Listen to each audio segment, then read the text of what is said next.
Good evening, everybody. Here from Anya from Belgium. And first of all, I want to wish you all a very happy 2025 for you and your loved ones. Stay healthy, stay safe, and all the blessings that I could give to you. And the second thing I wish for all of us all over the world is peace. Because we live in times where peace cannot be taken for granted. I remember 10 years ago that all the major banks over here in Europe were telling us like don't have a lot of cash money in your pocket or in your house, pay with cards because it's not safe to have a lot of cash money. People might rob you, you might get lost, and it didn't come as a total surprise, but I was kind of thinking about that when Mark Rutte, the boss of the European nation, declared a few days before Christmas that it might be a safe thing to have a small amount of cash money in our homes for when disaster would strike, whatever disaster might be. Well, I kind of thought of that and marveled over how significant the world has changed in 10 years' time. 10 years ago, they were telling us don't have a lot of cash money in your home because it's not safe.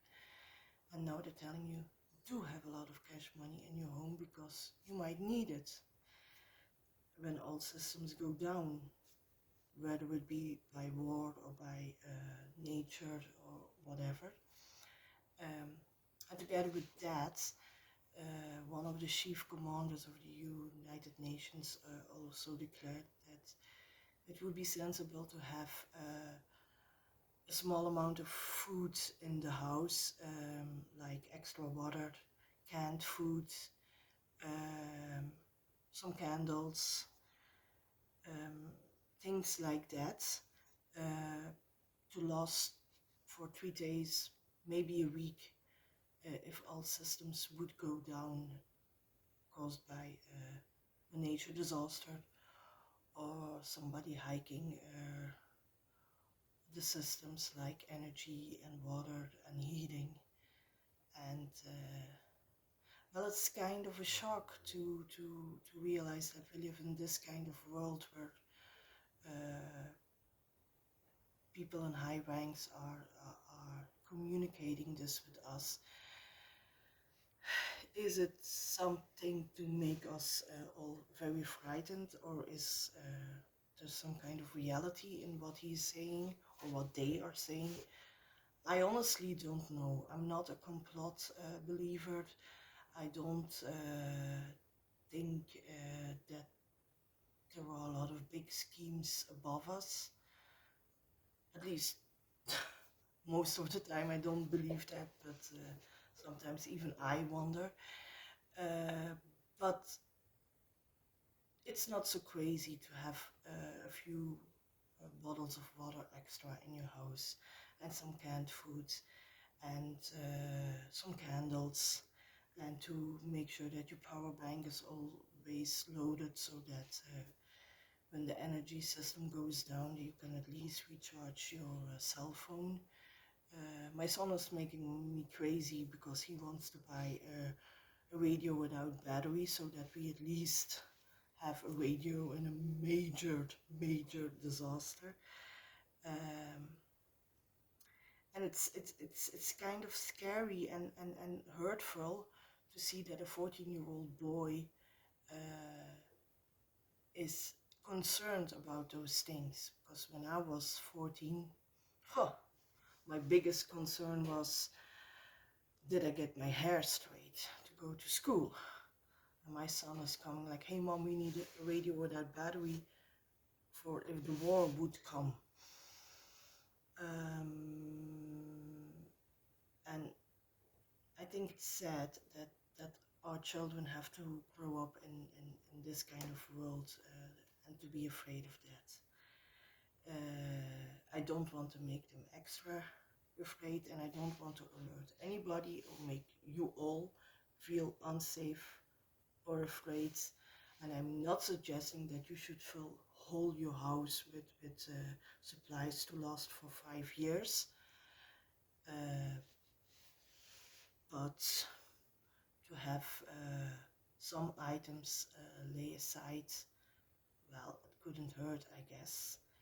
Um, and with that comes another thing, and that is one of my concerns too, is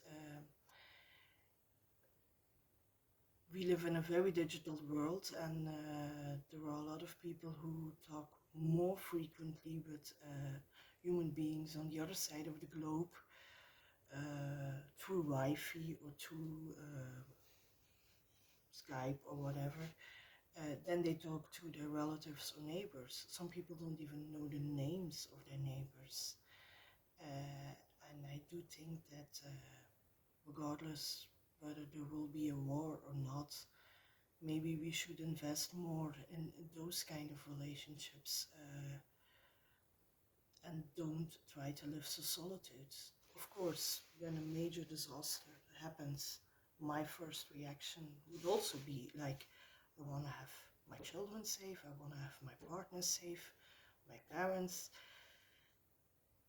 And then, if they are safe and secured, I would also help others.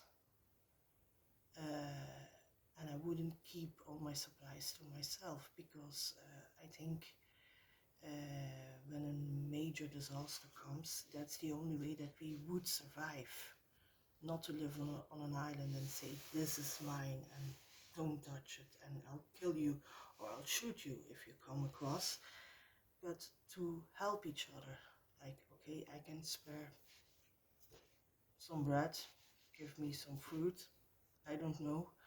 Uh, I never hope, I hope it never comes to that, but I think regardless if of whether a disaster comes or not, it would be wise to invest in real human contacts again. Get to know your neighbors, know their names, know uh, if they might need help or assistance in times of need.